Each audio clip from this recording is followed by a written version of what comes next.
के बाहर रखेंगे कि देख भाई तू आना मत, ये भी है भाई। बंदूक जो इनके पास होते, सिपाहियों के पास चलाते थोड़ी है अनेक बार, वो तो दिखाने के लिए होती है कि आप जो बातें कह रहे हैं ना कि सिपाहियों के पास भी बंदूक होती है, जो सीमा पर रक्षा करते हैं उनके पास बंदूक होती है, हमारे पास क्यों नहीं हो सकती?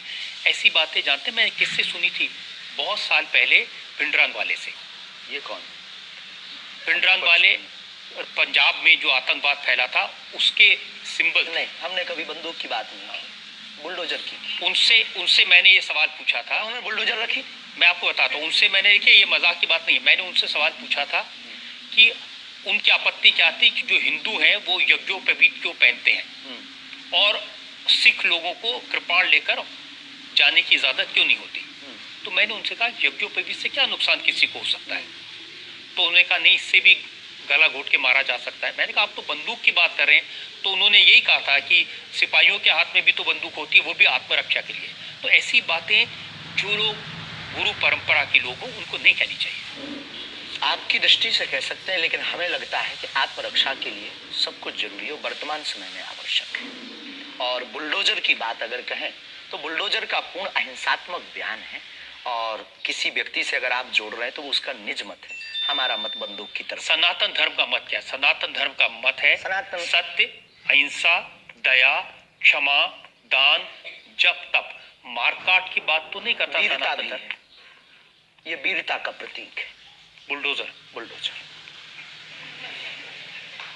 चाय भी मंगवा दो साहब। अच्छा, हम चाय पिएंगे, हम चाय पीना चाहते हैं। हाँ, और पानी और चाय दोनों भेजा जाए। जी। वैसे तो संतों को चाय पसंद नहीं आती है ना? लेकिन आपके बारे में जितना मैं रिसर्च की हूँ मुझे पता चला है आपको चाय बहुत पसंद है। क्या ये सही है? जी बहन, बहुत सही बात है। कौन सी चाय पसंद करते हैं? अदरक वाली चाय, और हमारे दादा गुरुजी को बहुत प्रिय है। इस चाय से हमारी याद जुड़ी हुई है दादा गुरु से। हम 2 भाई है वैसे तो, पर ताऊ चाचा के मिलाकर के 10 भाई हैं। और हम जब दादा गुरुजी के पास जाते थे तो सब ऐसे ही बैठते थे। तो दादा गुरुजी बहुत सिद्ध महापुरुष, बहुत कम बोलते थे, महापुरुष थे। तो वो चाय पीते थे तो अपनी जूठी चाय, खूब ये जो नरेली है, इसकी आधी चाय हमको देते थे। तो हमारे जीवन में हमें ये लगा कि ये नालायक से बोलने लायक गुरु के इस प्रसाद के कारण बना है।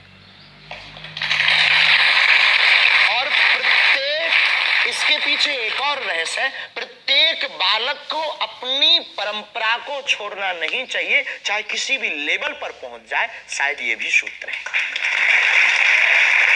शुरुआत जहां से हुई, गुरु से शुरू जिसका जीवन हुआ, उसे कुछ भूलना नहीं चाहिए। इसलिए हम भूले नहीं, ये शायद हमें लगता कि हमारी अच्छी आदत है। चाय बुरी आदत, क्षमा कीजिए, युवाओं से प्रार्थना है मत पीना, हम नहीं रुकेंगे।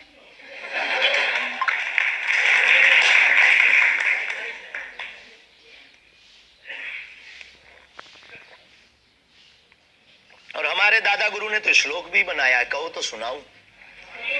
चाय पर श्लोक। चाय पर श्लोक आपने नहीं सुना होगा, एक बार सुनो।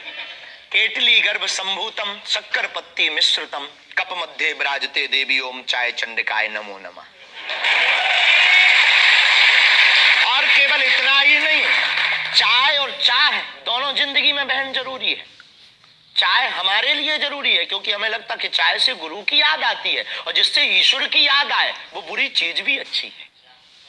और चाह, परमात्मा को पाने की चाह भी जिंदगी में बहुत जरूरी है। जिसके अंदर ईश्वर को पाने की चाह होती, वो आदमी भी नंबर 1 का होता। चाह पैसों से आनों में आती रही, चाह आनों से रुपया बनाती रही, चाह रुपयों से नोट बुनाती रही, चाह नोटों से कोठी चुनाती रही, चाहे कोठी में मोटर मंगाती रही, चाहे मोटर से होटल में जाती रही, चाहे होटल में बोतल खुलाती रही, चाहे क्या क्या ना करती कराती।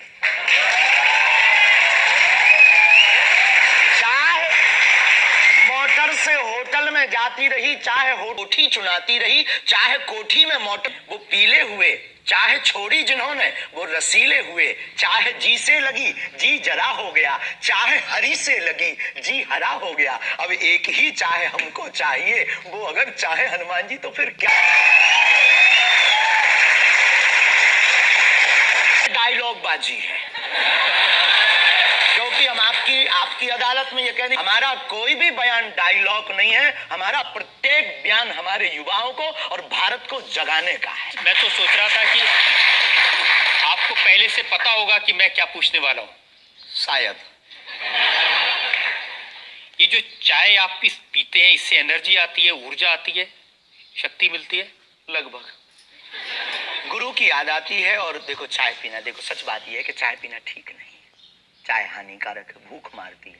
लेकिन हम 24 घंटे में 18 घंटे सेवा करते हैं, लगभग 17 घंटे गद्दी पे बैठते बोलते हैं। भूख लगेगी तो नींद आएगी, नींद को मारने का एक बहुत अच्छा उपाय है चाय पी लेंगे। भूख हम तो हम ज्यादा समाज सेवा कर पाते हैं, हमें ऐसा लगता है, पर डॉक्टरी भाषा में ये ठीक नहीं है। तो ये सिर्फ समाज सेवा के काम आती है, या फिर जैसे शाहरुख खान की फिल्म पठान को आपने क्रिटिसाइज किया, वो भी चाय का असर था?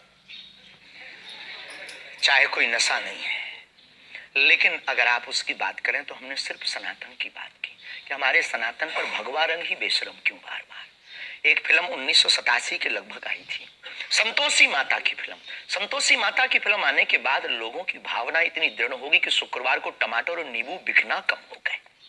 और अगर आप सनातन के खिलाफ, आपको याद होगा, और अगर सनातन के खिलाफ कोई मूवी बनाओ तो मंदिरों में, भगवान के चरणों में और माता पिता और गुरु के प्रति आस्था लोगों की कम हो जाएगी। इसलिए बार बार हमारी संस्कृति, हमारे सनातन और हमारे भगवान राम को टारगेट ना किया जाए। देखिए, बिना देखे आपने फैसला कर लिया कि वो भगवान राम को टारगेट किया गया है, सनातन को टारगेट किया गया है। भगवा रंग तो देखने की जरूरत ही नहीं है, खून ही भगवा है। रंग से किसी धर्म को जोड़ना ये तो ठीक नहीं। ये देश तिरंगे का देश है और तिरंगे में तीनों रंग हैं।